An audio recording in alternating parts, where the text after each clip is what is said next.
حضرت عمر بن عبداللہ رضی اللہ تعالیٰ عنہ سے روایت ہے، حضور اکرم صلی اللہ علیہ وآلہ وسلم نے فرمایا، ایک مسلمان دوسرے مسلمان کا بھائی ہے، نہ وہ اس پر ظلم کرتا ہے، نہ اسے مشکلات میں بے یار و مددگار چھوڑتا ہے۔ جو شخص اپنے مسلمان بھائی کے کام آتا رہتا ہے، اللہ تعالیٰ اس کے کام میں مدد کرتا رہتا ہے، اور جو شخص کسی مسلمان کی دنیاوی مشکل حل کرتا ہے،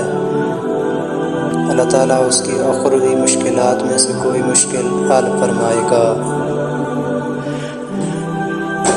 اور جو شخص کسی مسلمان کی پردہ پوشی کرتا ہے، اللہ تعالیٰ قیامت کے دن اس کی پردہ پوشی فرمائیں گے۔